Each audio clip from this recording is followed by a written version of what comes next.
ప్రపంచవ్యాప్తంగా ఉన్న తెలుగు ప్రజలకు అభిమానులకు మనందరికీ ఆరాధ్య దైవమైన విశ్వవిఖ్యాత శ్రీ నట సార్వభౌమ శ్రీ నందమూరి తారక రామారావు గారి 29వ వర్ధంతి సందర్భంగా మనందరం ఇక్కడ ఆయనకి నివాళి అర్పిస్తానికి ఇవాళ మనం ఏకమయ్యాము.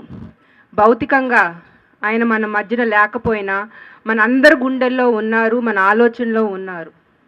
మనం ఏ పని చేసినా ఆయన్ని దృష్టిలో పెట్టుకుని ముందుకు నడవాల్సిన అవసరం ఎంతో ఉంది. ఈ పంచభూతాలు ఉన్నంత కాలం, ఈ సూర్యచంద్రులు ఉన్నంత కాలం ఆయనకి మరణం లేదు. ఆయన ఎన్నో సినిమాల్లో బ్రహ్మాండమైన పాత్రలు పోషించి మనని మెప్పించారు. సినిమాకి ఆయన ఒక ధృవతార. ఒక రాముడు కృష్ణుడు అంటే ఆయన్ని తప్ప మరొకరిని ఊహించుకోలేము. రాముడు, రావణాసుడు, కృష్ణుడు, దుర్యోధనుడు, కీచకుడు, భీముడు, ఇట్లా నాయకుడు, ప్రతినాయకుడు, దేవుడు, రాక్షసుడు పాత్రలు పోషించి మెప్పించగలిగింది అది ఒట్టి ఎన్టీఆర్ గారే. అట్లానే తెలుగు ప్రజల ఆత్మగౌరవం కోసం టీడీపీ పార్టీని పెట్టి 9 నెలల స్పాన్లోనే గవర్నమెంట్ని ఫామ్ చేశారు. ఆయన ఒక పొలిటీషియన్ కన్నా, ఒక సీఎం కన్నా ఒక సోషల్ రిఫార్మర్గా అని నేను చెప్తున్నాను.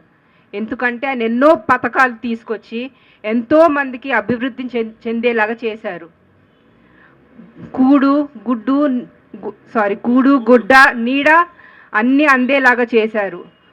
2 రూపాయలకి కిలో బియ్యం, తర్వాత మహిళలకు మహిళా యూనివర్సిటీ అండ్ అట్లానే సమానంగా ఆస్తి హక్కు సమానంగా వచ్చేటట్టు ఏర్పాటు చేశారు ఆ మహానుభావుడు. ఇవాళ ఇక్కడ మన సన్నిహితులు, మన శ్రేయోభిలాషులు అందరూ ఇక్కడ మనతో ఉండటం నా అదృష్టంగా భావిస్తున్నాను. మా తాతగారికి పాదాభివందనాలు చేసుకుంటూ ఆయన అడుగు జారుల్లోనే మనందరం నడుద్దామని తెలియచేసుకుంటున్నాను. జై ఎన్టీఆర్.